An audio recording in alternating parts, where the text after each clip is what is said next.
Durante una escala internacional, un ejecutivo recibe una llamada aterradora de su madre pidiendo socorro. Ella está encerrada dentro de un congelador por su nuera y la llamada se corta antes de que él entienda todo. Desesperado, lo abandona todo para volver corriendo y descubrir una verdad que cambia su vida para siempre. Si esta historia te ha interesado, no te olvides de suscribirte a nuestro canal y dinos desde qué ciudad nos estás viendo. Continuamos. Te prometo que esta va a ser la mejor historia que vas a escuchar en tu vida. La sala de embarque del aeropuerto de Barajas en Madrid hervía con voces en decenas de idiomas diferentes. Empresarios se ajustaban las corbatas mientras hablaban por teléfono. Turistas arrastraban maletas de colores y familias corrían entre las puertas de embarque. En medio de aquella multitud internacional, Ricardo Mendoza permanecía inmóvil frente al panel de vuelos, con los ojos fijos en las letras luminosas que anunciaban destinos por todo el mundo. Sostenía el móvil con tanta fuerza que los nudillos se le pusieron blancos. La pantalla mostraba solo una llamada finalizada, pero aquellas palabras temblorosas aún resonaban dentro de él como un grito atrapado en la garganta. «Ricardo, hijo mío, tengo tanto frío. Me ha encerrado aquí. Fabiana me ha encerrado. Por favor, ayúdame». La voz de doña Elena, su madre, sonaba tan frágil, tan desesperada, tan lejana, y entonces la llamada se había cortado. Simplemente se cortó. Intentó volver a llamar de inmediato, pero el teléfono solo daba tono. Daba tono y nadie contestaba. Probó con el teléfono fijo de casa, el móvil de su esposa, incluso el número de la gobernanta que trabajaba con ellos desde hacía años. Nada. Silencio absoluto al otro lado del océano, un silencio que gritaba más fuerte que cualquier tormenta. Ricardo tenía 43 años, el pelo negro empezando a encanecer en las sienes, un porte atlético de quien frecuentaba el gimnasio, a pesar de su caótica agenda, y esa mirada decidida de hombre acostumbrado a resolver problemas. Era vicepresidente ejecutivo de una multinacional de tecnología, viajaba al menos 15 días al mes, negociaba contratos millonarios y tenía bajo su responsabilidad a más de 2.000 empleados repartidos por 3 continentes. Estaba acostumbrado a las crisis, a las presiones, a decisiones que podían costar millones en cuestión de segundos.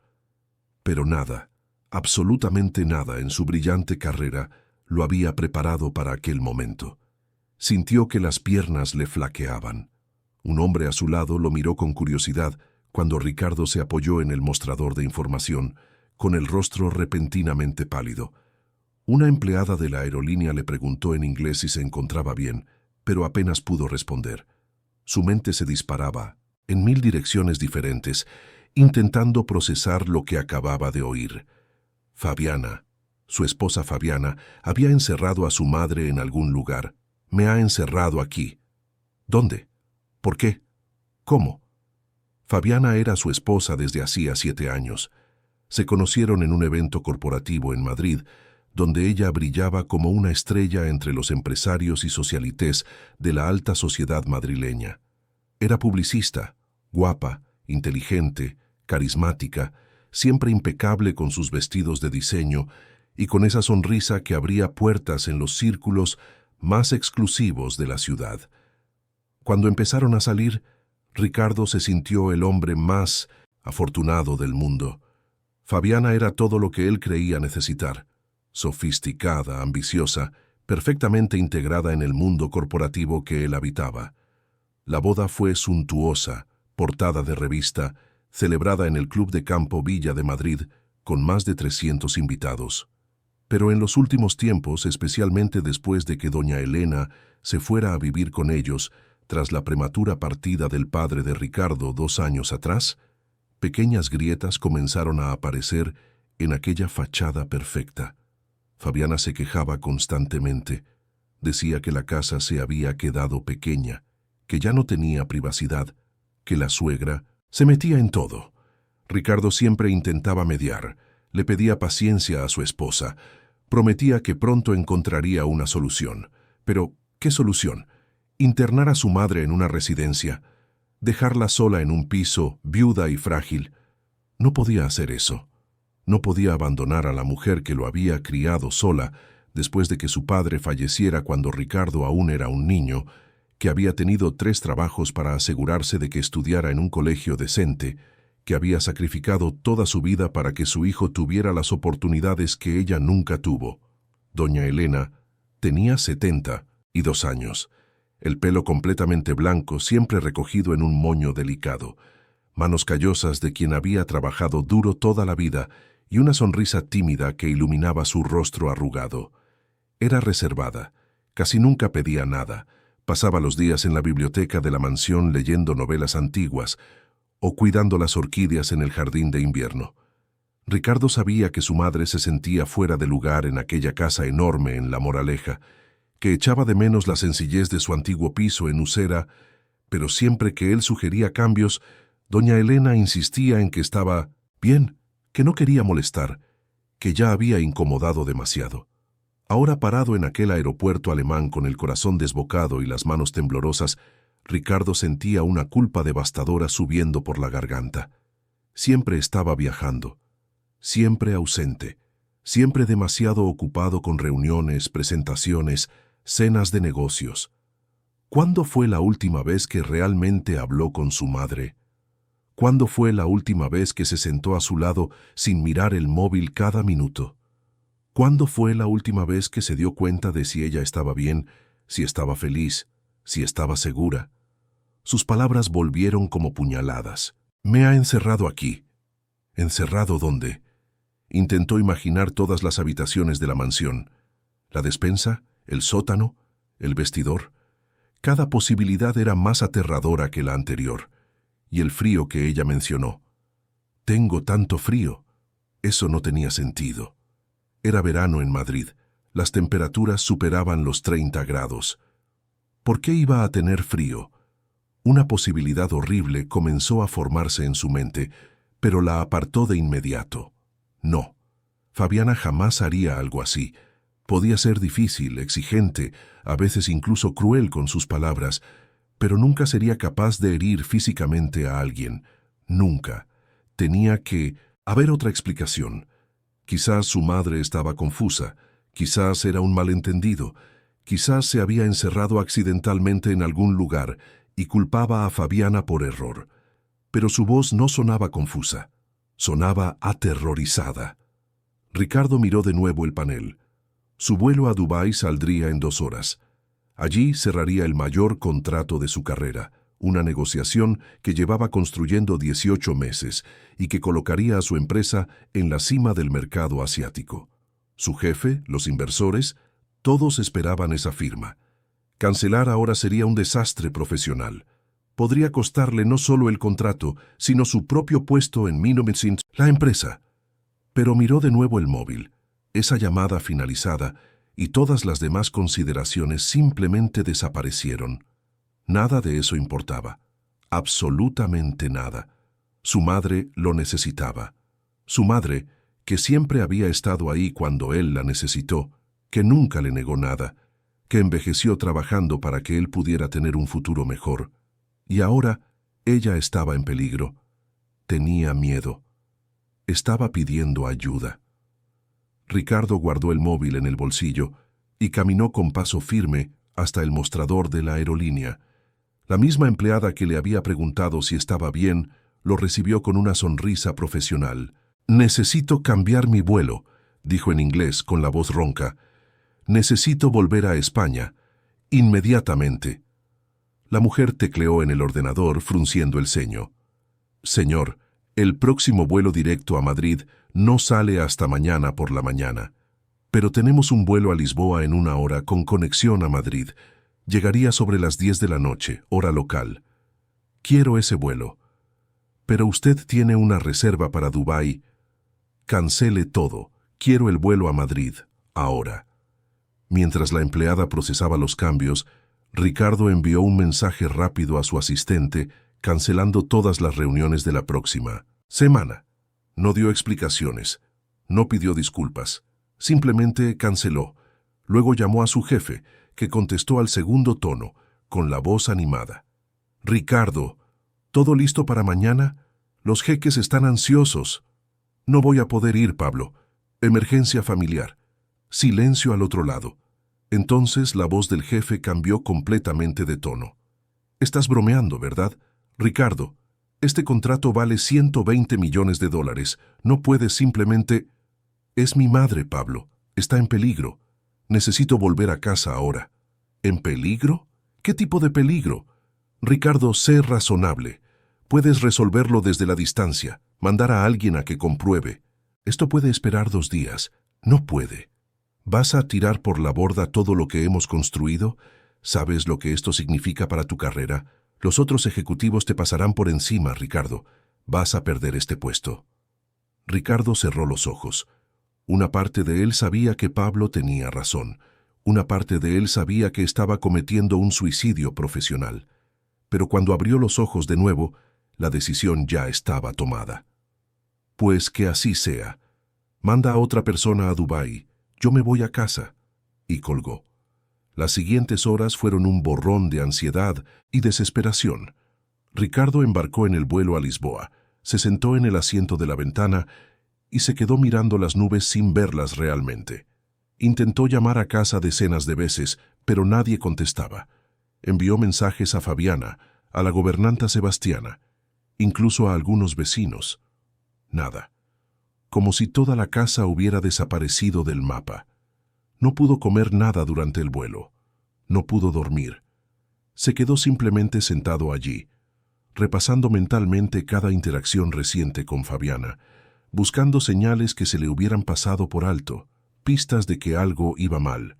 Y cuanto más pensaba, más cosas comenzaban a encajar de maneras perturbadoras. En los últimos meses, siempre que él volvía de viaje, doña Elena parecía más callada, más retraída. Hubo aquella vez que la encontró llorando en el jardín y ella dijo que solo era que echaba de menos a su marido. Hubo aquella vez que notó un moratón en su brazo y Fabiana explicó que la suegra se había tropezado en las escaleras. Hubo aquella vez que Sebastiana, la gobernanta, pidió hablar con él en privado y Fabiana interrumpió diciendo que la empleada estaba siendo despedida por robo. Ricardo no cuestionó, confió en su esposa. La creyó. Ahora cada uno de esos recuerdos volvía bajo una luz diferente, más sombría, más aterradora. ¿Y si no fueran coincidencias? ¿Y si fueran señales que él ignoró porque estaba demasiado ocupado, demasiado importante, demasiado distante? La escala en Lisboa fue una tortura. Ricardo caminó por la terminal como un autómata, compró un café que no bebió, se sentó frente a la puerta de embarque y se quedó allí, inmóvil, contando los minutos. Cuando finalmente embarcaron en el vuelo a Madrid, sintió un alivio momentáneo, pero pronto fue reemplazado por un miedo aún mayor. ¿Qué encontraría al llegar? ¿A casa? ¿Dónde estaba su madre? ¿Seguía viva? La palabra que se había prohibido pensar finalmente emergió, inevitable y aterradora. Durante las 9 horas de vuelo sobre el Atlántico, Ricardo no quitó el móvil del modo avión ni una sola vez. Sabía que no tendría señal en medio del océano, pero seguía mirando la pantalla negra como si mágicamente pudiera darle respuestas. A su lado, una mujer joven dormía apoyada en la ventana. En la fila de delante, un niño veía dibujos animados. Todo tan normal, tan cotidiano, mientras su mundo se desmoronaba silenciosamente a 10.000 metros de altitud. Pensó en su padre. Alberto Mendoza había sido un hombre sencillo, mecánico de profesión, que murió inesperadamente de un problema de corazón cuando Ricardo tenía solo 8 años. Su madre se quedó sola con un niño que criar, sin estudios universitarios, sin muchas opciones. Cosía para afuera, hacía dulces por encargo, daba clases particulares. Ricardo creció viendo a su madre trabajar hasta altas horas de la noche, con los ojos rojos de cansancio, pero siempre con esa sonrisa cuando él llegaba del colegio. Cuando ganó la beca para la universidad, doña Elena lloró de felicidad. Cuando consiguió su primer trabajo, en la multinacional, ella organizó una fiesta modesta en el piso e invitó a todos los vecinos.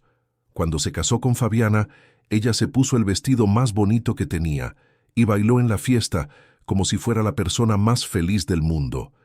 «Estoy tan orgullosa de ti, hijo mío», le había dicho esa noche, sosteniendo su rostro entre sus manos callosas. «Has llegado tan lejos, tu padre estaría tan orgulloso». ¿Y cómo había correspondido él a todo ese amor?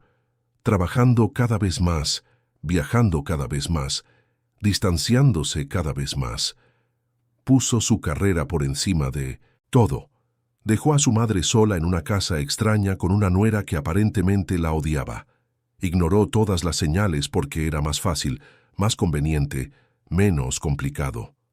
El avión finalmente tocó suelo español a las 10:15 de la noche. Ricardo ni siquiera esperó las maletas. Corrió por la terminal de Barajas, pasó por la aduana sin detenerse, salió directamente a la zona de taxis. El conductor era un señor simpático que intentó sacar conversación sobre fútbol, pero desistió cuando se dio cuenta de que el pasajero ni siquiera estaba escuchando. Ricardo solo repetía mentalmente la dirección, la moraleja, como si decir el nombre del lugar pudiera hacer que el coche fuera más rápido. El tráfico en la M30 estaba más ligero de lo normal para un día de diario.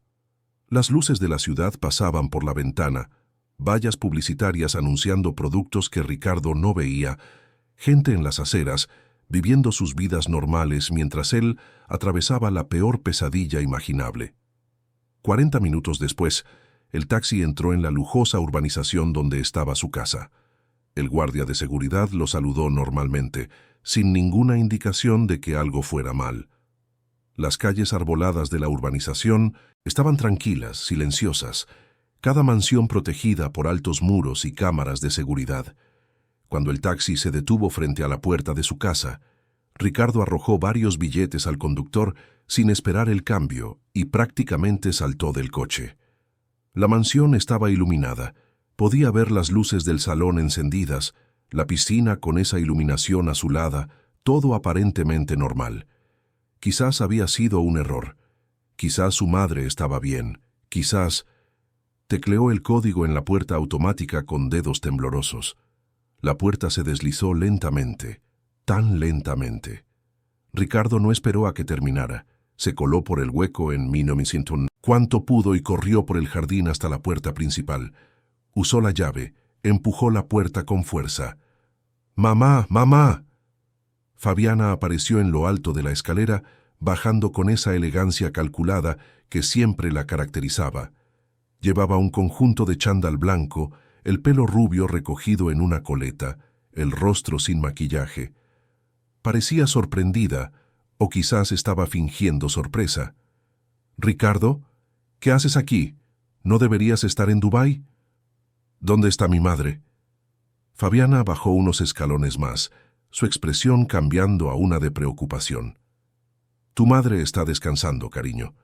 No se ha sentido bien hoy. Ha pasado todo el día en la cama». «Mentira, me llamó. Dijo que la encerraste en algún sitio». El rostro de Fabiana cambió sutilmente. Un destello de algo que Ricardo no pudo identificar, algo que desapareció tan rápido que casi dudó de haberlo visto. Entonces ella suspiró, negando con la cabeza con una expresión de infinita paciencia. «Ricardo, tu madre anda muy confundida últimamente. Ya te lo he dicho. Olvida cosas, mezcla la realidad con la imaginación. Esta mañana insistió en que yo había escondido sus joyas cuando ni siquiera tiene joyas valiosas. Ha sido un día difícil. Quiero verla, ahora». «Está durmiendo, cariño. Se ha tomado un calmante. Es mejor dejarla descansar». Pero Ricardo ya estaba subiendo las escaleras, ignorando las protestas de Fabiana. Pasó a su lado, cruzó el pasillo y empujó la puerta de la habitación que había decorado especialmente para su madre cuando vino a vivir con ellos.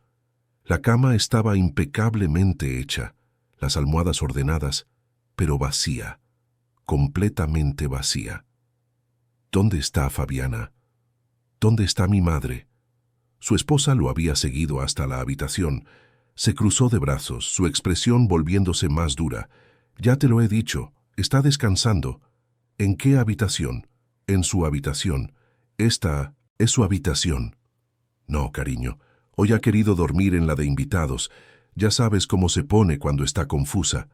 Ricardo salió de la habitación y fue directamente a la de invitados al final del pasillo.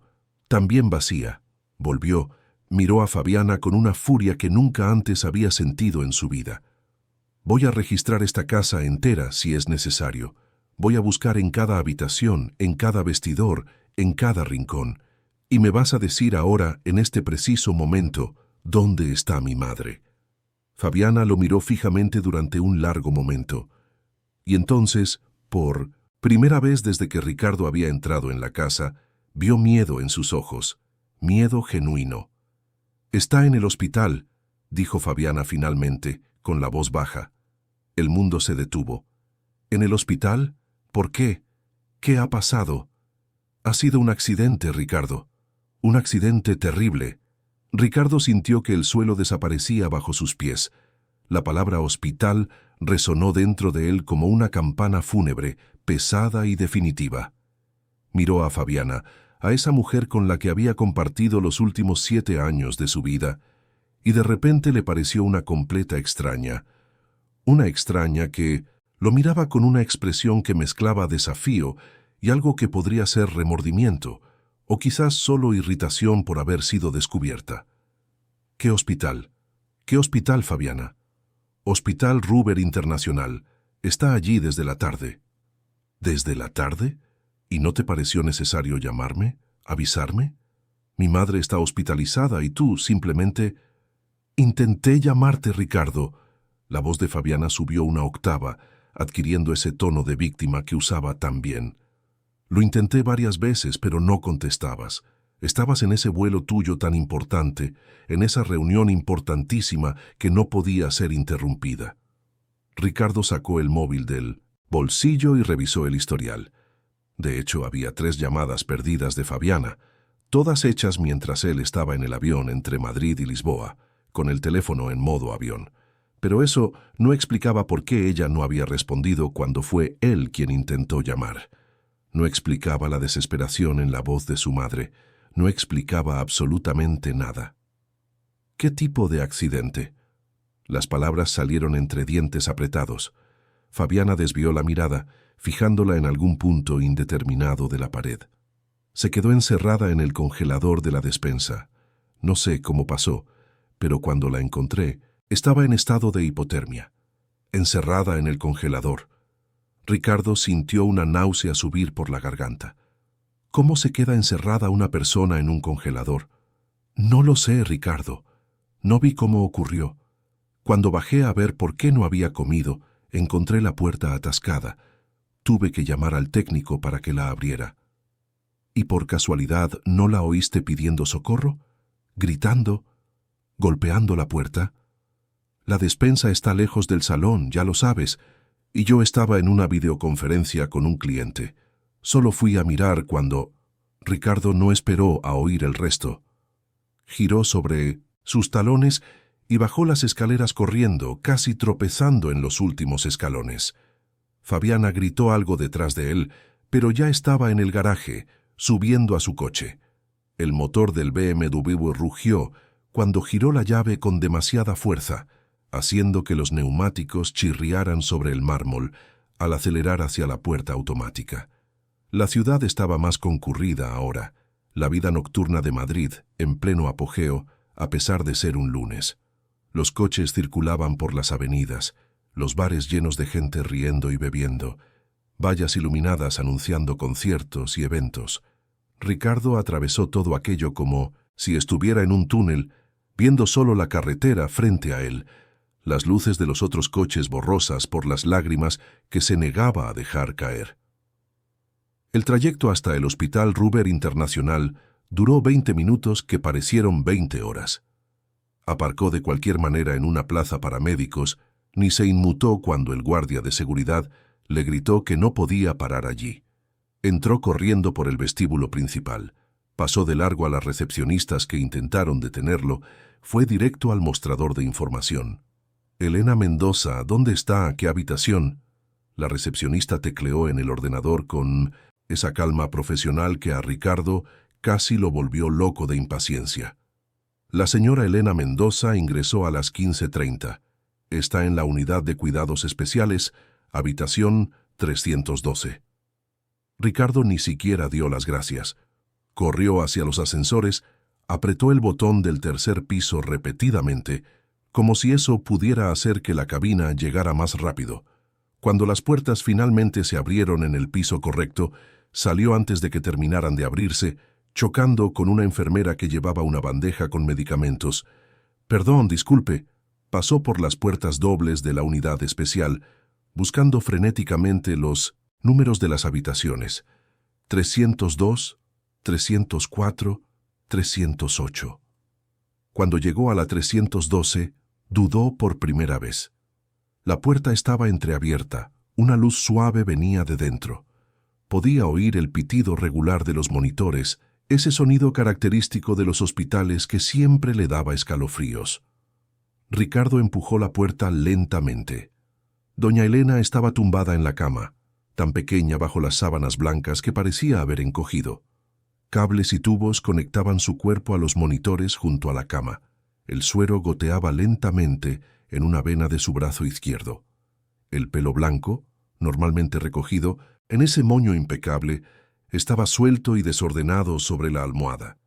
Pero lo que más impactó a Ricardo fue el rostro de su madre. Estaba pálido, tan pálido que parecía de cera. Los labios tenían un tono ligeramente azulado. Había manchas oscuras bajo los ojos cerrados. «Mamá». La palabra salió como un susurro estrangulado. Se acercó a la cama, tomó su mano con delicadeza. Estaba helada, mucho más fría de lo que debería. Ricardo se sentó en la silla junto a la cama, sostuvo esa mano frágil entre las suyas y finalmente permitió que las lágrimas cayeran. «Perdóname, mamá. Perdóname por no estar aquí. Perdóname por no haberte protegido, perdóname». No supo cuánto tiempo se quedó allí, sosteniendo su mano, observando su pecho subir y bajar en movimientos lentos y regulares. La puerta de la habitación se abrió y entró una doctora joven, con bata blanca y una tablet en la mano. Tenía ojos bondadosos y una sonrisa suave que intentaba ser reconfortante. «¿Señor Mendoza?» «Soy la doctora Beatriz Almeida, responsable del caso de su madre». Ricardo se levantó de inmediato. «¿Cómo está? ¿Qué ha pasado? ¿Se pondrá bien?»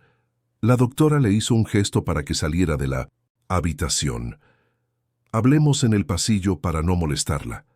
Caminaron hasta una pequeña sala de espera vacía al final del pasillo. La doctora Beatriz se sentó e indicó a Ricardo que hiciera lo mismo, pero él no podía. Se quedó de pie, con los brazos cruzados, todo el cuerpo tenso esperando el veredicto. Su madre llegó aquí en estado de hipotermia moderada. Su temperatura corporal era de 32 grados, cuando lo normal es 37. También presentaba signos de deshidratación severa y estaba en estado de semiconsciencia. Afortunadamente, hemos logrado estabilizarla. Está fuera de peligro.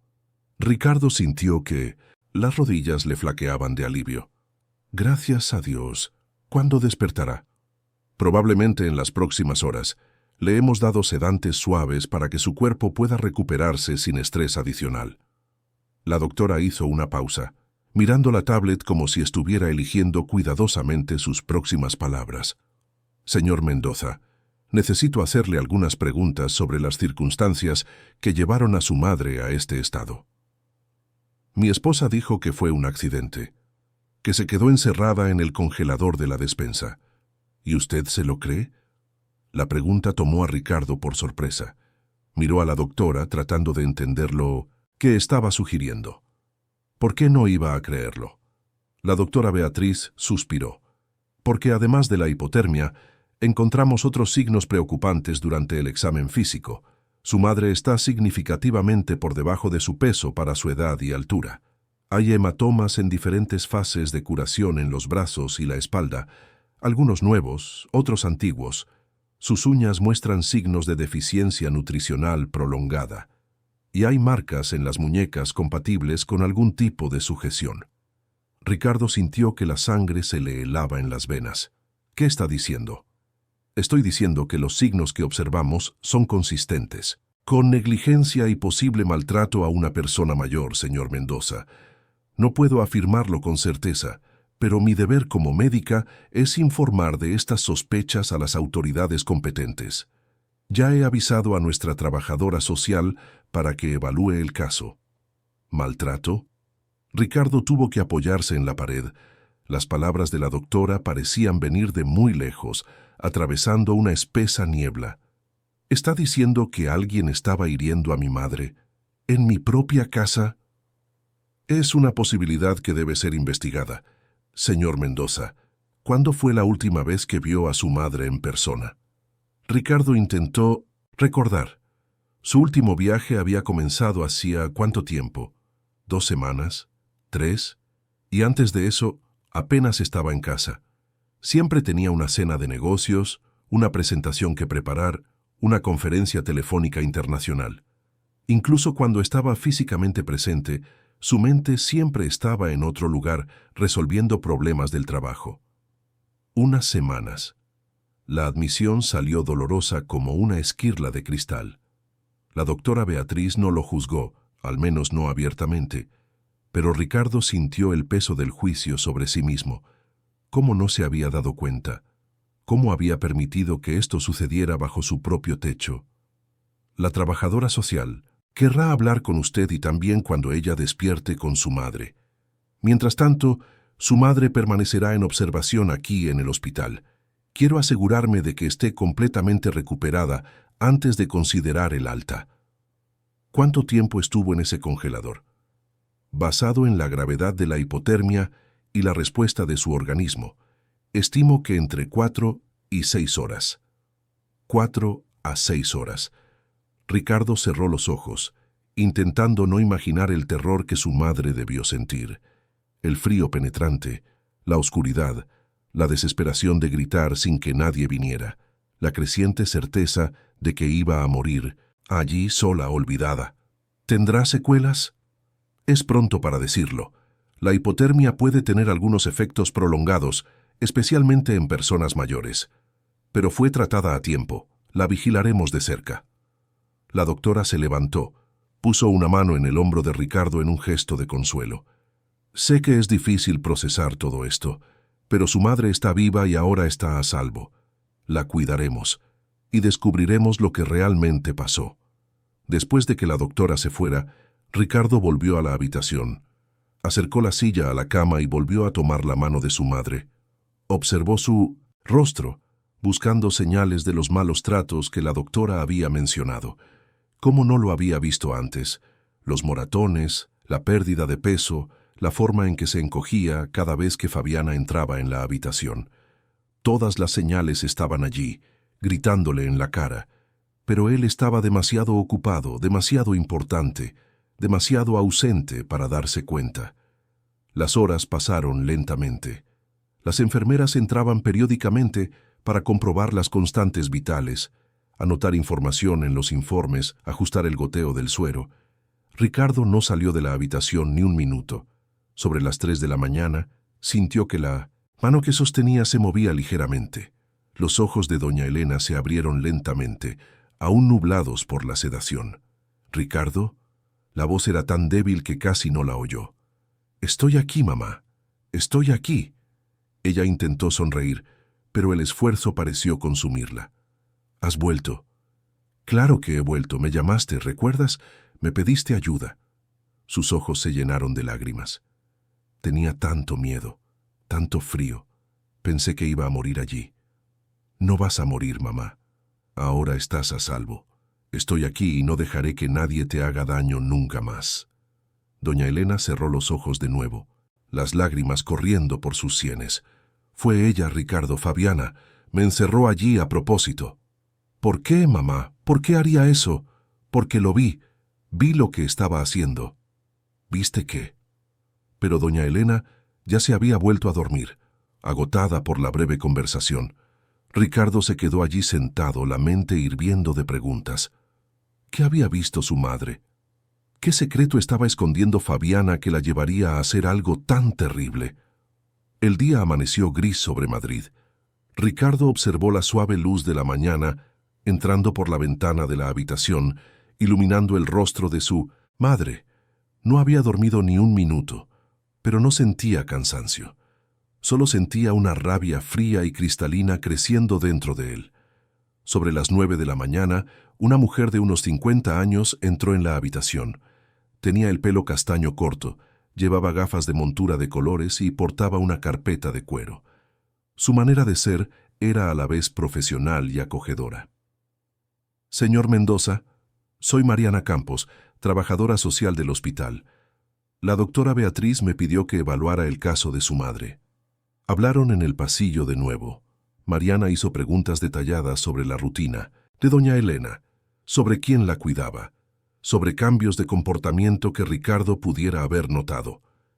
Él respondió con una honestidad brutal, admitiendo su propia negligencia, sus constantes viajes, su ausencia. Señor Mendoza, no estoy aquí para juzgarlo, dijo Mariana amablemente. Estoy aquí para proteger a su madre, y basándome en lo que la doctora Beatriz observó y en lo que usted me está contando, creo que su madre fue víctima de maltrato sistemático. Eso es un delito grave. ¿Qué hago? ¿Cómo la protejo? Primero, su madre no puede volver a esa casa mientras su esposa esté allí. Segundo, le recomiendo encarecidamente que busque asesoramiento legal. Hay medidas de protección que se pueden solicitar. Y tercero, cuando su madre esté en condiciones, necesitaré hablar con ella para entender mejor lo que pasó. Ya me lo ha dicho. Fue mi esposa quien la encerró en el congelador. Mariana anotó algo en la carpeta. Incluiré esto en mi informe, pero necesitará más pruebas, señor Mendoza. La palabra de su madre contra la de su esposa puede no ser suficiente, especialmente si su esposa contrata a buenos abogados. Entonces, ¿qué necesito? Evidencias, testigos, documentación, cualquier cosa que pueda corroborar la versión de su madre. Cuando Mariana se fue, Ricardo se quedó allí en el pasillo pensando. Evidencias, testigos. Su casa tenía cámaras de seguridad, pero Fabiana controlaba el sistema. Sebastiana, la gobernanta, había sido despedida, pero quizás podría testificar. Estaban los vecinos, los otros empleados que trabajaron en la casa a lo largo de los años. Sacó el móvil y llamó al bufete de abogados que prestaba servicios a su empresa. Pidió hablar directamente con la socia principal, la doctora Paula Machado, una mujer de 60 años conocida por su ferocidad en las causas que defendía. «Ricardo, qué sorpresa. He oído que cancelaste lo de Dubái. ¿Todo bien?» «No, Paula. Nada está bien. Necesito ayuda. Ayuda urgente». Le explicó la situación a grandes rasgos, intentando mantener la voz firme, pero sintiendo cómo se quebraba en algunos momentos. Paula lo escuchó en silencio, haciendo preguntas puntuales, su mente jurídica ya trabajando en las posibilidades. «Ricardo, esto es muy serio. Estamos hablando de un delito de tortura, maltrato a una persona mayor, posible intento de homicidio. Tu esposa podría enfrentarse a décadas de prisión si conseguimos probarlo. ¿Puedes ayudarme? Puedo y lo haré. Pero necesitas entender una cosa. Fabiana es conocida, admirada, tiene conexiones sociales importantes. Se defenderá con todo lo que tiene. Esto se va a poner feo, Ricardo, muy feo. No me importa. Casi mata a mi madre. Entonces vamos a la guerra. Iré al hospital ahora mismo para empezar a montar el caso. ¿Y Ricardo? No hables más con tu esposa sin testigos o un abogado presente. Cualquier cosa que digas puede ser usada en tu contra o en contra de tu madre. Cuando Ricardo colgó, se sintió extrañamente aliviado. Por primera vez en casi 24 horas, sentía que tenía algún control sobre la situación. Ya no era solo un hijo desesperado, ahora tenía un plan, tenía aliados, tenía un camino por delante. Volvió a la habitación y encontró a doña Elena despierta, mirando por la ventana. Giró el rostro cuando oyó sus pasos y Ricardo vio algo en sus ojos que nunca había visto antes. Era miedo, pero también era esperanza. Esperanza de que esta vez alguien la creyera, de que esta vez no estaría sola. «Mamá, voy a hacer las cosas bien esta vez. Te lo prometo. Nunca más tendrás que tener miedo». Doña Elena extendió la mano y Ricardo la tomó. «Siempre supe que vendrías, hijo, siempre lo supe». Y allí, en esa habitación de hospital, Bajo la pálida luz de la mañana, Ricardo hizo un juramento silencioso. No importaba lo que costara, no importaba cuánto tiempo llevara, se aseguraría de que se hiciera justicia y de que Fabiana pagara por cada momento de sufrimiento que había infligido a su madre. La guerra no había hecho más que empezar. La doctora Paula Machado llegó al Hospital Ruber Internacional 2 horas después de la llamada de Ricardo. Era una mujer imponente, de pelo canoso peinado hacia atrás en un moño elegante, vestida con un impecable traje de chaqueta azul marino y portando un maletín de cuero que ya había visto muchas batallas judiciales. Paula tenía la reputación de ser implacable cuando defendía a sus clientes, pero también era conocida por su empatía genuina en casos que involucraban a víctimas vulnerables. Ricardo la conocía desde hacía años, desde que comenzó a prestar asesoría jurídica a la multinacional donde él trabajaba. Si había alguien en quien podía confiar en este momento, era ella. Se encontraron en la misma sala de espera donde Ricardo había hablado con la doctora Beatriz horas antes. Paula se sentó, cruzó las piernas con elegancia y abrió el maletín sacando un bloc de notas y un bolígrafo. Ricardo, antes de empezar, necesito que entiendas la dimensión de lo que estamos enfrentando, dijo ella, con voz firme pero amable. Fabiana no es una persona cualquiera. Tiene una imagen pública impecable, participa en eventos benéficos, sale en las revistas del corazón, tiene amigos influyentes en la sociedad madrileña. Cuando esto se haga público, y se hará, tendrá recursos para defenderse de forma muy agresiva. No me importan los recursos que tenga. Casi mata a mi madre. Lo sé, y es exactamente por eso que necesitamos ser estratégicos y meticulosos. Un paso en falso puede arruinar todo el caso. Paula hizo clic con el bolígrafo, preparándose para tomar notas. Empecemos por el principio. Cuéntamelo todo, desde que tu madre vino a vivir con vosotros. Ricardo pasó la siguiente hora relatando en detalle los últimos 2 años. Habló sobre la muerte de su padre, sobre cómo doña Elena se había quedado perdida en el piso vacío de Usera, sobre la decisión de traerla a vivir a la mansión de La Moraleja. Habló sobre cómo Fabiana reaccionó inicialmente, fingiendo entusiasmo, pero dejando escapar comentarios cada vez más ácidos sobre haber perdido su privacidad. Habló sobre los viajes constantes, sobre cómo se distanció sin darse cuenta, sobre todas las señales que ignoró. Paula escuchaba atentamente, anotando puntos importantes. ¿Y los empleados? ¿Cuántas personas trabajan en la casa? Teníamos 3. Sebastiana, la gobernanta, que trabajaba con nosotros desde antes de que llegara mi madre. También estaba el jardinero, el señor Orlando, que venía 2 veces por semana. Y Claudia, que hacía la limpieza a fondo 3 veces por semana.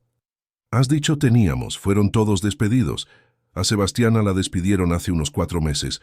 Fabiana dijo que estaba robando, pero ahora creo que fue porque Sebastiana debió ver algo. Orlando dejó de venir hace 2 meses, nunca entendí muy bien por qué. Solo Claudia sigue trabajando allí. Paula subrayó algo en sus notas. Sebastiana y Orlando son cruciales.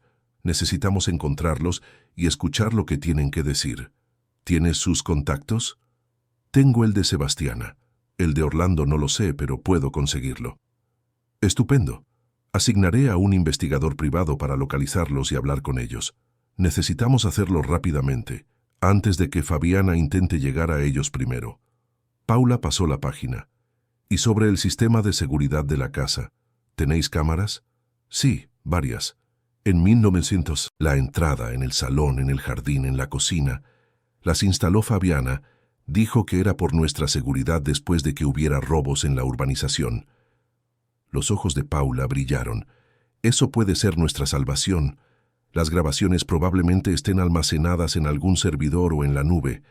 Si conseguimos acceder a ellas antes de que las borren, tendremos pruebas visuales de lo que pasó. Pero Fabiana controla el sistema. Puede que ya lo haya borrado todo. Quizás. Pero los sistemas de seguridad modernos suelen tener copias de seguridad automáticas, y borrar archivos digitalmente no significa destruirlos por completo. Un buen técnico forense puede recuperar muchas cosas. Paula cerró el bloc. Voy a necesitar una orden judicial para acceder a esas grabaciones. Para eso, necesito hablar con tu madre. ¿Está en condiciones de conversar? Está despierta, pero todavía muy débil. Intentaré ser breve. Entraron juntos en la habitación. Doña Elena estaba sentada en la cama, apoyada en almohadas, tomando un caldo que la enfermera le había traído.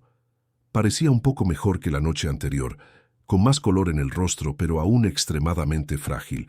Cuando vio a Ricardo entrar con una mujer desconocida, sus ojos se abrieron, de par en par, con un destello de miedo. «Tranquila, mamá. Esta es la doctora Paula, es abogada. Va a ayudarnos». Paula se acercó lentamente, respetando el espacio de doña Elena. Se sentó en la silla junto a la cama y habló con voz suave, casi maternal. «Doña Elena, sé que ha pasado por algo terrible. Debe ser muy difícil hablar de ello, pero para que yo pueda protegerla y garantizar que esto no vuelva a suceder, necesito que me cuente lo que pasó ayer. ¿Puede hacerlo?» Doña Elena miró a Ricardo, quien asintió para animarla. Entonces respiró hondo y comenzó a hablar con la voz temblorosa pero decidida. «Fabiana siempre fue fría conmigo.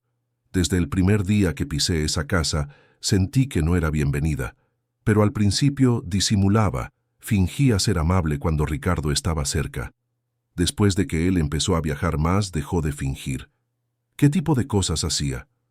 Al principio eran solo palabras. Decía que yo era un estorbo, que estaba arruinando su vida, que debería haberme ido a una residencia. Yo intentaba hacerme pequeña, quedarme en mi cuarto, no molestar, pero nunca era suficiente. Las lágrimas comenzaron a correr. Luego empezó a esconderme la comida. Iba a cenar y ella decía que ya había comido, que me estaba volviendo confusa. Otras veces me encerraba en la habitación durante horas, diciendo que era por mi propio bien, que me estaba volviendo peligrosa. Ricardo sintió que el corazón se le partía en 1000 pedazos. «Mamá, ¿por qué nunca me lo contaste?»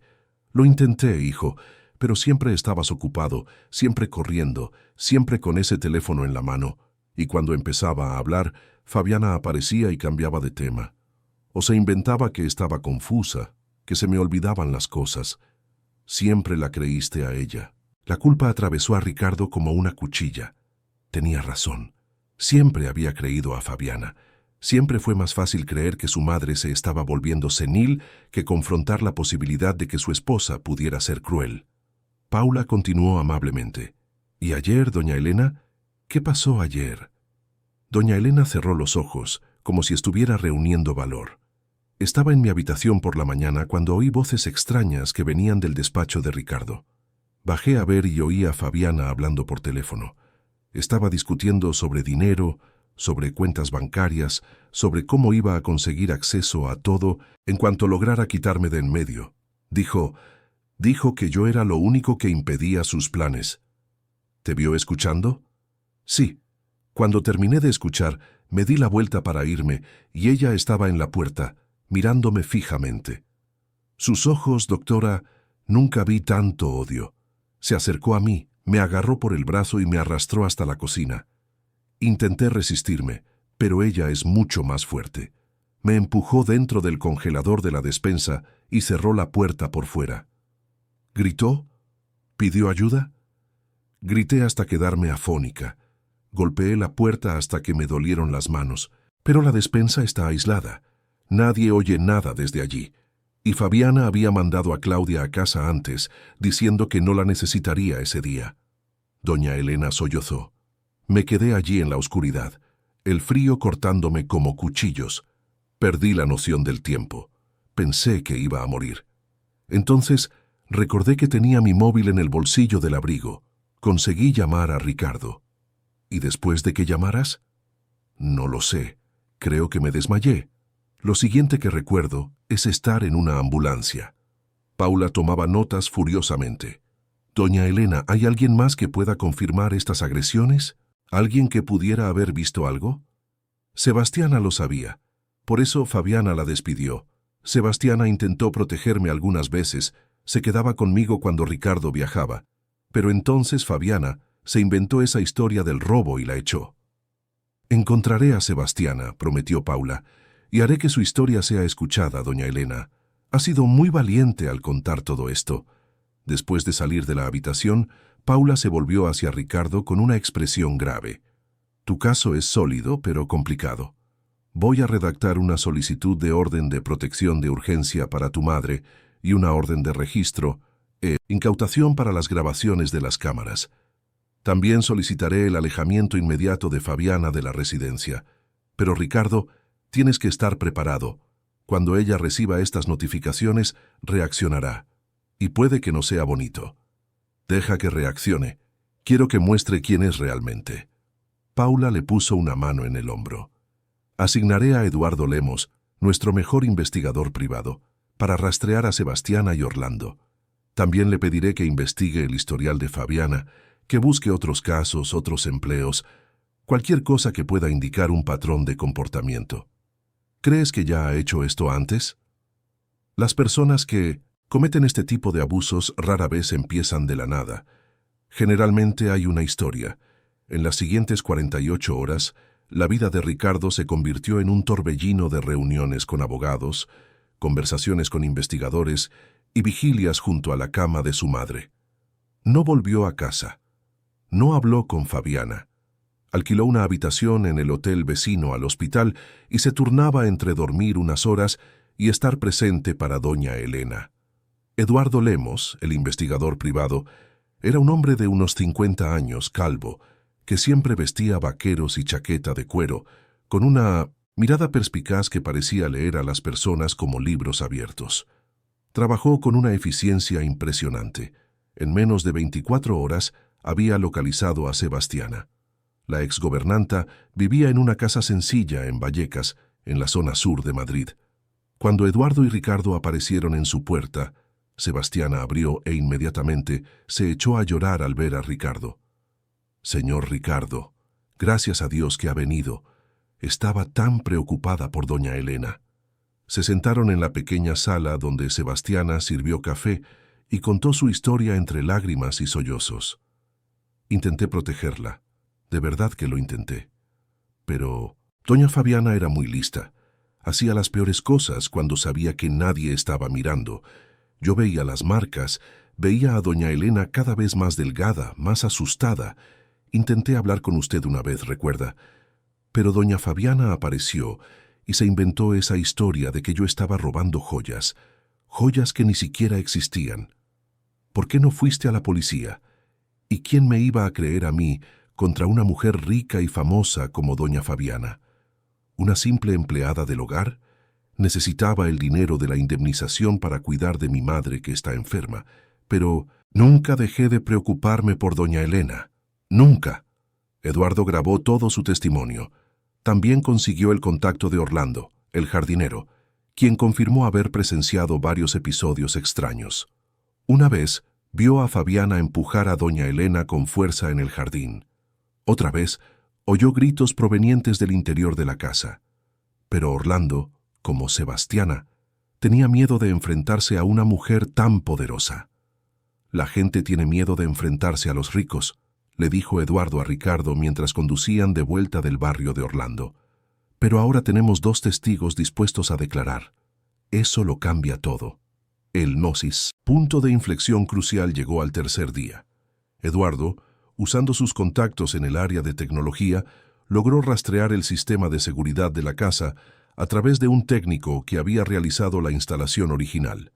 Las cámaras, como Paula había sospechado, tenían una copia de seguridad automática en la nube. Fabiana podría haber borrado las grabaciones locales, pero las copias en la nube seguían allí, protegidas por una contraseña que el técnico logró recuperar. Cuando Ricardo vio las grabaciones por primera vez, se sintió físicamente enfermo. Allí estaba todo. Meses de abuso psicológico meticulosamente documentado. Fabiana empujando a doña Elena, gritándole, impidiéndole comer, encerrándola en la habitación, y en el día fatídico, la grabación mostraba a Fabiana arrastrando a doña Elena hasta la despensa y encerrándola en el congelador. Minutos antes había apagado las cámaras internas de la despensa, pero las cámaras externas capturaron el momento en que llevó a doña Elena allí. Fue premeditado, dijo Eduardo, analizando las imágenes. Apagó las cámaras específicas, pero olvidó que las externas seguirían grabando. Fue un error, y ese error le va a costar muy caro. Paula llevó inmediatamente las grabaciones al juez, junto con los testimonios de Sebastiana y Orlando, el informe médico del hospital y el testimonio de doña Elena. En cuestión de horas, el juez concedió la orden de protección de urgencia, ordenó el alejamiento inmediato de Fabiana de la residencia y autorizó la apertura de una investigación policial. Ricardo estaba en la habitación con doña Elena cuando Paula llamó con la noticia. «Lo hemos conseguido, Ricardo. La policía está yendo a tu casa ahora para notificar a Fabiana. Tendrá que abandonar la residencia inmediatamente y no podrá acercarse a tu madre bajo pena de prisión». Pero Fabiana no reaccionó como una persona culpable que se rinde. Reaccionó como una estratega experimentada que comienza una guerra. En pocas horas, su gabinete de prensa emitió un comunicado oficial a todos los medios de comunicación de Madrid. La nota pintaba a Fabiana como una esposa dedicada siendo injustamente acusada por una suegra senil y un marido manipulado. Alegaba que doña Elena sufría de una severa confusión mental, que el incidente del congelador había sido un trágico accidente cuando la anciana se encerró sola y que las acusaciones de maltrato eran un intento de destruir su reputación. Siempre he dedicado mi vida a cuidar de los más vulnerables a través de mi trabajo social, decía la nota. Es devastador ser falsamente acusada exactamente del tipo de crueldad que he dedicado mi vida a combatir. Confío en que la verdad prevalecerá y mi nombre será limpiado de esta difamación. Los medios de comunicación explotaron. Reporteros acamparon frente al hospital y a la mansión de La Moraleja. El caso se convirtió en titular en los principales periódicos. Las redes sociales se dividieron entre los que defendían a Fabiana, citando sus obras benéficas, y los que creían en doña Elena. Ricardo tuvo que contratar seguridad para impedir que los reporteros entraran en la habitación de su madre. Fabiana concedió entrevistas llorosas a programas de televisión, siempre impecablemente vestida, siempre con esa expresión de dolor e indignación. Era buena, muy buena. Sabía exactamente cómo trabajar las cámaras, cómo modular la voz, cómo parecer a la vez fuerte y victimizada. Simultáneamente, comenzaron a circular rumores maliciosos sobre Ricardo. Blogs de cotilleos publicaban historias sobre su supuesta infidelidad, sobre problemas financieros, sobre su temperamento explosivo. Era claramente una campaña coordinada para destruir su credibilidad.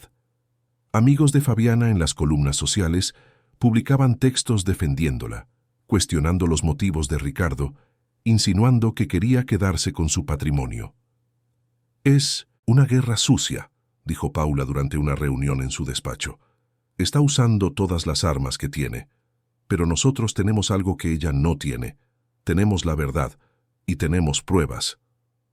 La audiencia preliminar se fijó para 2 semanas después. Mientras tanto, doña Elena fue dada de alta del hospital con la recomendación de un seguimiento psicológico intensivo. Ricardo la llevó a un apartamento que alquiló en un barrio tranquilo, Chamberí, lejos de la mansión, lejos de las cámaras, lejos de Fabiana.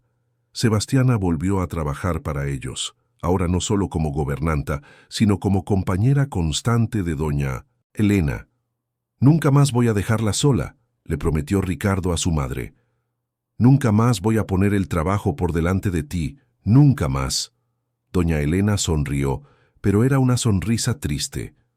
«Tú no tuviste la culpa, hijo mío. Ella era muy buena engañando a la gente». Pero Ricardo sabía que sí tenía la culpa, no por la maldad de Fabiana, sino por su propia ceguera, por las decisiones que tomó, por la ausencia que cultivó, por la madre que descuidó en nombre de la ambición y el éxito. Pasó las 2 semanas siguientes reorganizando completamente su vida. Pidió una excedencia indefinida en el trabajo. Cuando el jefe intentó argumentar, Ricardo simplemente dijo: «Casi pierdo a mi madre por culpa de este trabajo. No voy a dejar que vuelva a pasar».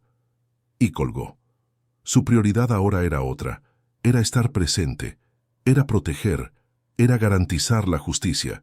Y cuando finalmente llegó la audiencia, Ricardo estaba listo para enfrentarse a Fabiana cara a cara y hacer que el mundo entero supiera quién era ella realmente. Los juzgados de Plaza de Castilla estaban rodeados de reporteros, cámaras y curiosos, cuando Ricardo llegó la mañana de la audiencia.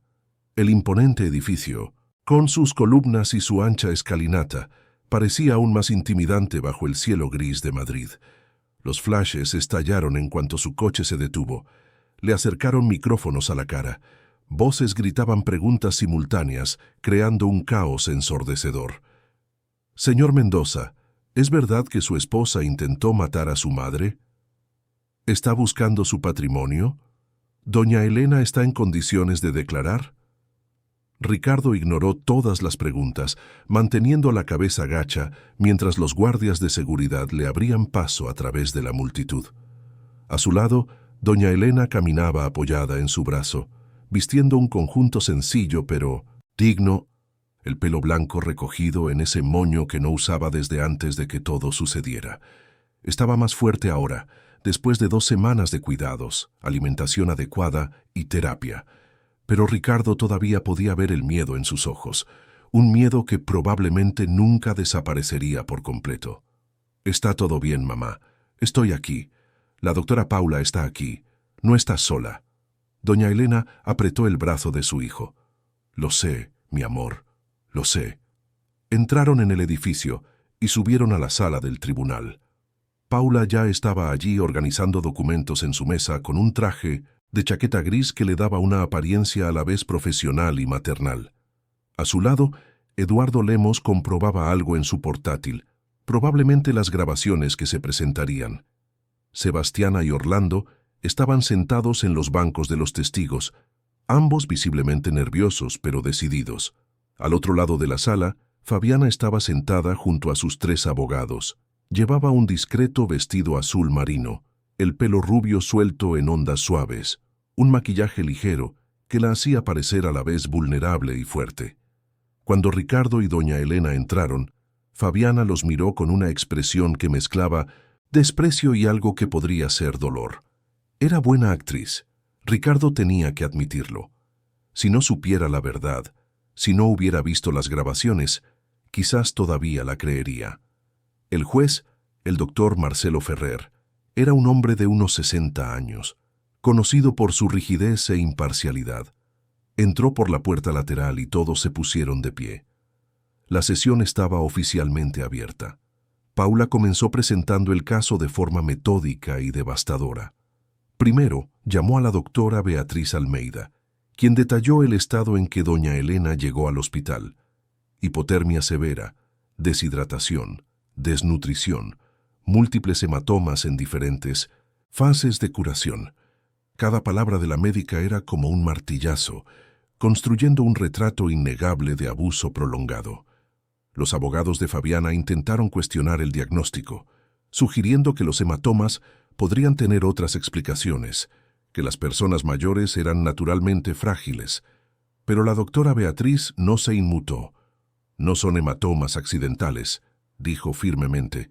«Son lesiones consistentes con agresión intencionada y sujeción forzada. He visto muchos casos de maltrato a personas mayores en mi carrera. Este es uno de los más claros que he encontrado». A continuación, Mariana Campos, la trabajadora social, declaró sobre los signos psicológicos de trauma que presentaba doña Elena: el miedo excesivo, la dificultad para hacer contacto visual, la forma en que se encogía cuando se mencionaban ciertos temas. Todo apuntaba a una víctima de abuso sistemático y prolongado. Cuando llegó el turno de Sebastiana, la exgobernanta subió al estrado con las manos temblorosas. Pero cuando comenzó a hablar, su voz se volvió firme, alimentada por la indignación acumulada de meses de silencio forzado. «Yo lo veía todo», dijo, mientras las lágrimas corrían por su rostro. Veía a doña Fabiana humillar a doña Elena, gritarle, empujarla.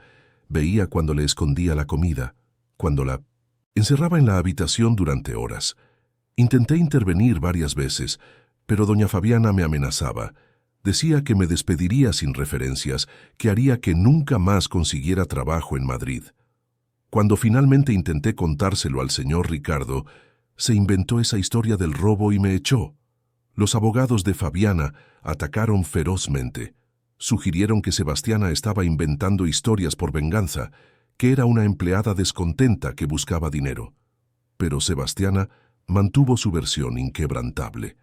Orlando, el jardinero, corroboró todo lo que Sebastiana había dicho. Él había visto menos, ya que trabajaba principalmente fuera, pero los episodios que presenció eran igualmente perturbadores. Una vez vio a Fabiana arrastrar a doña Elena por el pelo, otra vez oyó a la anciana suplicar por agua mientras Fabiana se reía, pero el momento crucial llegó cuando Paula pidió permiso para presentar las grabaciones de las cámaras de seguridad. La sala quedó en silencio absoluto, mientras las luces se apagaban y la pantalla se encendía. Ricardo sostuvo la mano de su madre mientras las imágenes comenzaban a pasar. Ya las había visto decenas de veces durante la preparación del caso, pero cada vez era como una nueva puñalada. Ver a la persona que amó, con la que se casó, con la que soñó construir una vida haciendo eso a su madre, era insoportable. Las grabaciones lo mostraban todo. Fabiana empujando a doña Elena con fuerza, Fabiana gritando insultos horribles mientras la anciana lloraba, Fabiana impidiéndole comer, tirando el plato de comida a la basura mientras doña Elena suplicaba, Fabiana encerrándola en la habitación y marchándose, dejando a la anciana golpeando desesperadamente la puerta. Pero la grabación más devastadora fue la del día del congelador. Incluso sin audio interno, las imágenes externas mostraban claramente a Fabiana arrastrando a doña Elena hasta la despensa. Mostraba la expresión de terror en el rostro de la anciana. Mostraba a Fabiana cerrando la puerta con un candado y guardando la llave en el bolsillo. Y luego, minutos después, mostraba a Fabiana volviendo al salón, sirviéndose una copa de vino y sentándose tranquilamente en el sofá a ver la televisión, como si nada hubiera pasado. Cuando las luces se encendieron de nuevo, había lágrimas en muchos rostros en la sala. Algunos de los reporteros que habían logrado entrar se secaban los ojos discretamente. El juez Ferrer tenía una expresión sombría. «Doctora Paula, ¿son auténticas estas grabaciones?», preguntó. «Sí, señoría. Tenemos el informe técnico que confirma que no ha habido ningún tipo de edición o manipulación. El técnico que instaló el sistema también está disponible para declarar, si es necesario». El juez asintió. «No será necesario.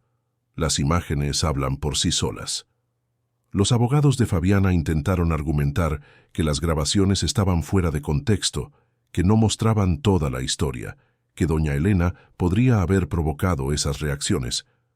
Pero era demasiado tarde. El daño estaba hecho. La verdad estaba allí, innegable y brutal. Cuando finalmente llegó el turno de Fabiana de declarar, subió al estrado con la cabeza alta, manteniendo aún esa fachada de dignidad herida. Su abogado principal, el doctor Augusto Rocha, condujo un interrogatorio cuidadosamente preparado donde Fabiana se pintó como una mujer dedicada que intentó por todos los medios cuidar de una suegra difícil y mentalmente inestable.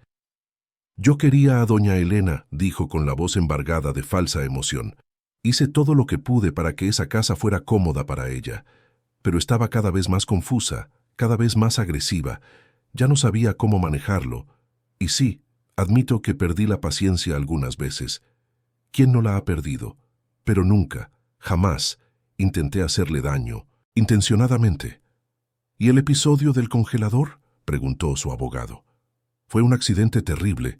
Doña Elena estaba agitada esa mañana, diciendo que quería reorganizar la despensa. Yo estaba ocupada con el trabajo y le dije que no era un buen momento, pero ella insistió. Cuando fui a ver después encontré la puerta atascada. Debió de encerrarse accidentalmente desde dentro. Inmediatamente pedí ayuda y la llevé al hospital. Estaba desesperada. Era una historia bien construida.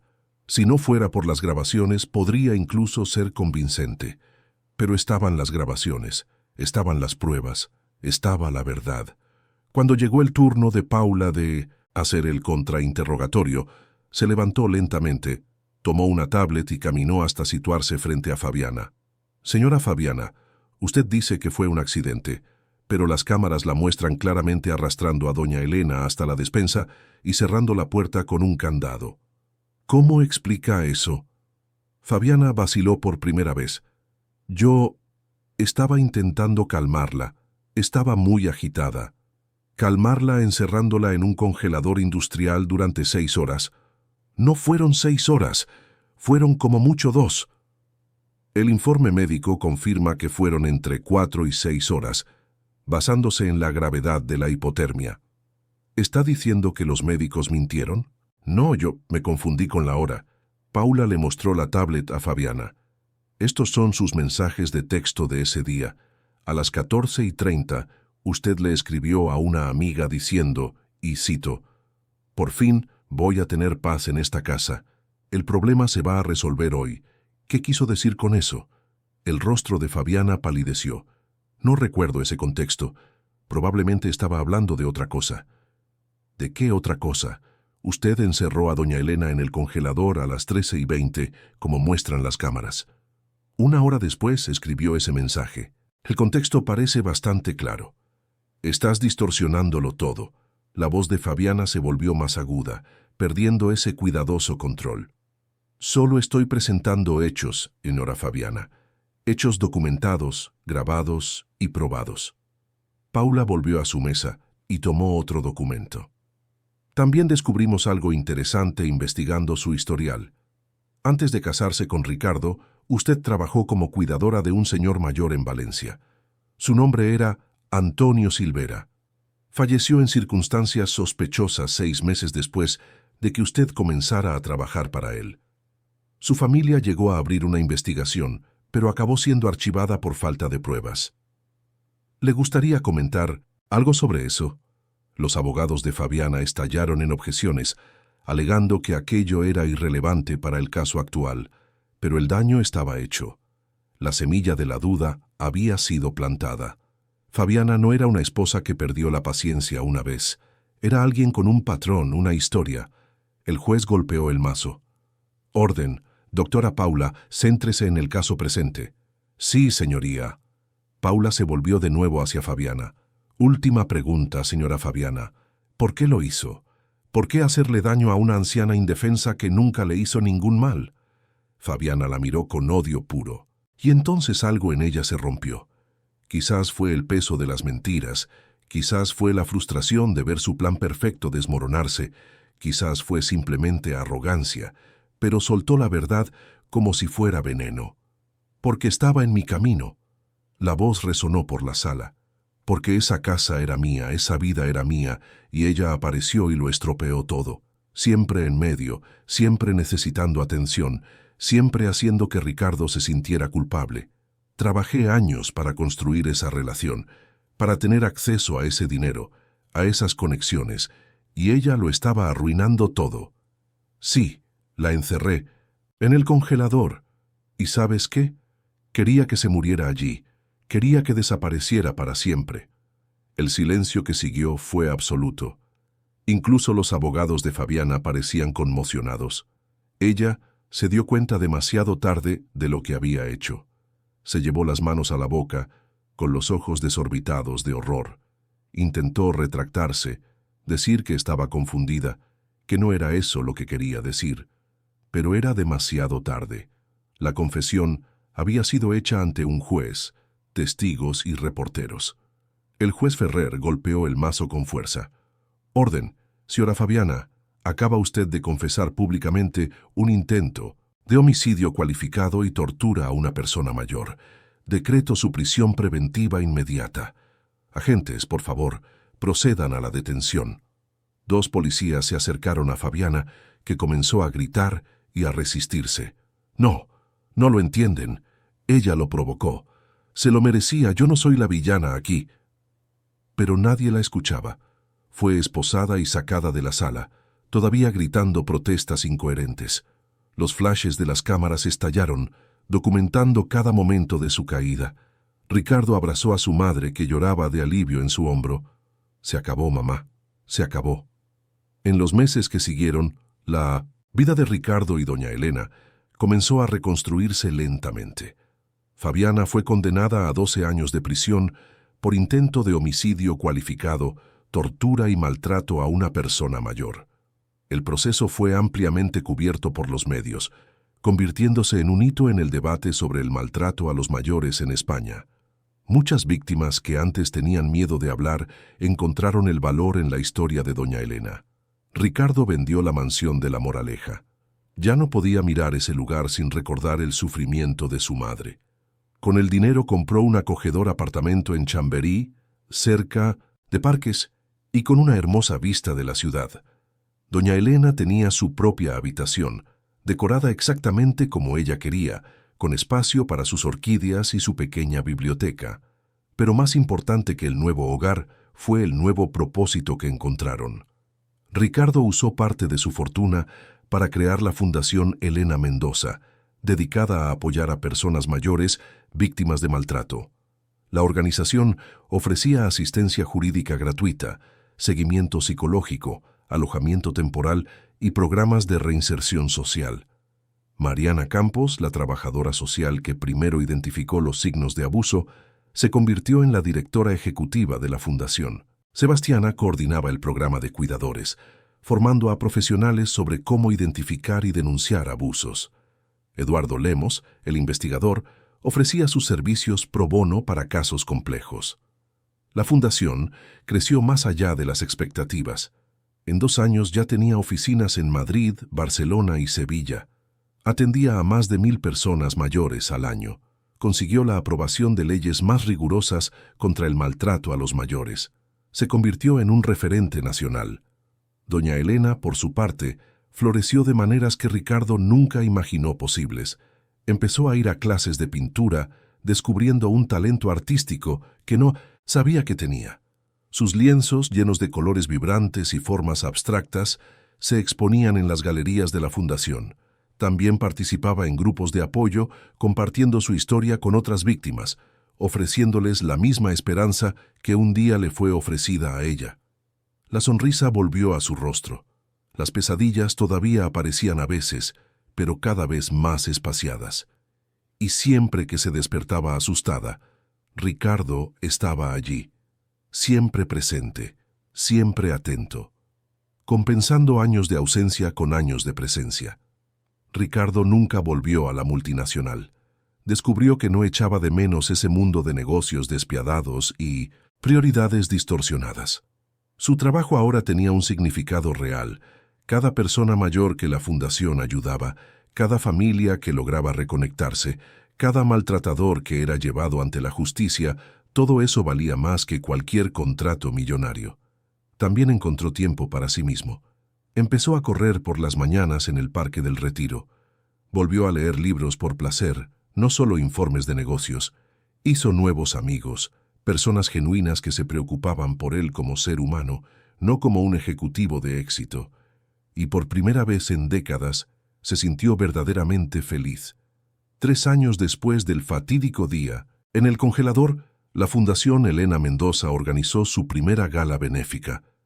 El evento tuvo lugar en el Hotel Ritz de Madrid, reuniendo a empresarios, artistas, políticos y activistas. El dinero recaudado se usaría para expandir las operaciones de la Fundación a 5 comunidades autónomas más.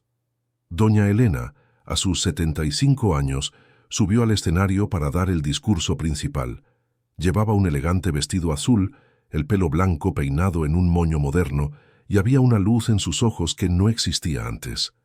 Ricardo la observaba desde la primera fila, con el corazón rebosante de orgullo.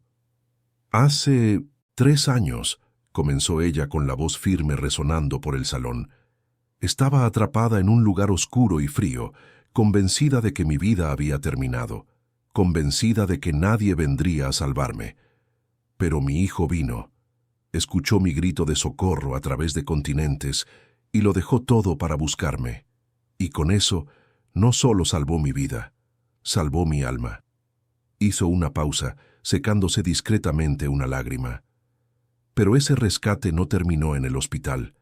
Termina todos los días, en cada abrazo que intercambiamos, en cada desayuno que compartimos, en cada conversación que tenemos. Termina aquí, en esta fundación, cada vez que ayudamos a otra persona a escapar de la oscuridad. porque la verdadera victoria sobre el maltrato no es solo sobrevivir, es transformar el dolor en propósito, es tomar el sufrimiento y moldearlo en esperanza para otros. Miro directamente a Ricardo. Mi hijo me enseñó que nunca es tarde para tomar la decisión correcta, que una vida puede cambiar de dirección en cualquier momento, que el amor verdadero no se trata de estar siempre presente, sino de estar presente cuando más importa, y que la valentía no es no tener miedo, es tener miedo y, aún así, hacer lo que hay que hacer. El público aplaudió de pie. Muchos lloraban abiertamente. Ricardo subió al escenario y abrazó a su madre, esa mujer extraordinaria que sobrevivió al infierno y salió al otro lado aún capaz de amar, de perdonar, de ayudar. «Gracias, mamá», le susurró al oído, «por enseñarme lo que realmente importa». Ella sonrió, sosteniendo su rostro entre sus manos. «No, hijo mío. Gracias por recordarme que siempre hay luz después de la oscuridad, que siempre hay esperanza después de la desesperación, y que el amor de una familia puede curar hasta las heridas más profundas». Esa noche, mientras la gala continuaba con música y celebración, Ricardo salió a la terraza y miró el cielo estrellado sobre Madrid. Pensó en todo lo que había perdido en esos años: el matrimonio, la carrera meteórica, la vida que creía que quería, y se dio cuenta de que no echaba de menos nada de eso, porque había ganado algo infinitamente más valioso. Había recuperado a su madre, había ganado un propósito, se había ganado a sí mismo. La mansión de La Moraleja, que una vez fue escenario de sufrimiento silencioso, ahora estaba vacía, preparándose para convertirse en uno de los centros de acogida de la fundación. Pronto, esas paredes que presenciaron tanto dolor presenciarían también curación y renovación. La habitación donde doña Elena era encerrada se convertiría en una sala de terapia. La despensa con el congelador sería demolida y reemplazada por un jardín terapéutico. El mal se transformaría en bien.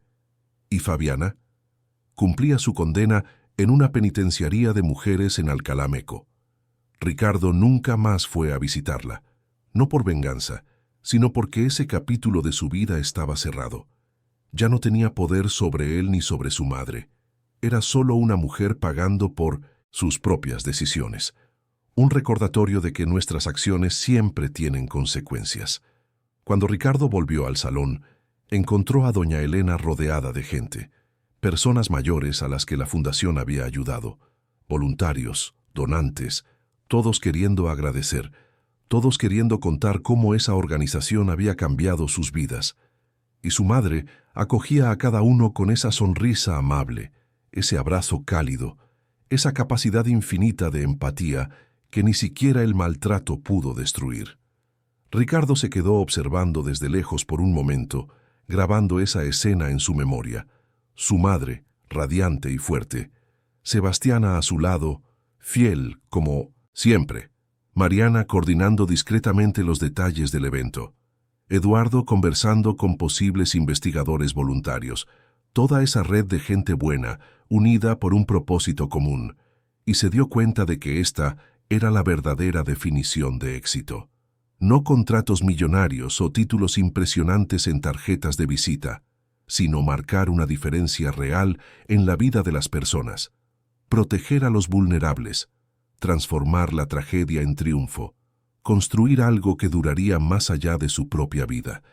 El viaje había sido doloroso, el camino había sido empinado, pero al final valió la pena cada lágrima, cada noche sin dormir, cada momento de miedo e incertidumbre, porque aquí estaban, al otro lado, no solo supervivientes, sino victoriosos, no solo curados, sino transformadores.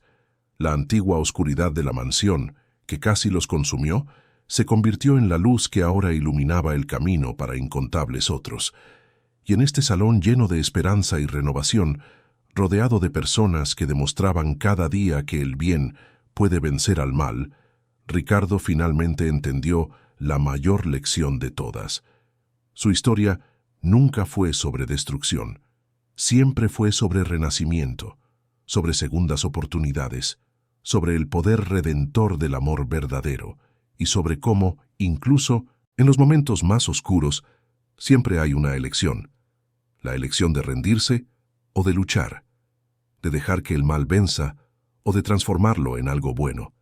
Ellos eligieron luchar, eligieron transformar, eligieron vencer, y en el proceso no salvaron solo una vida, salvaron miles, y continuarían salvando durante muchos años más, una persona mayor vulnerable a la vez, una familia reunida a la vez, una historia de esperanza a la vez, porque al final eso es lo que define quiénes somos.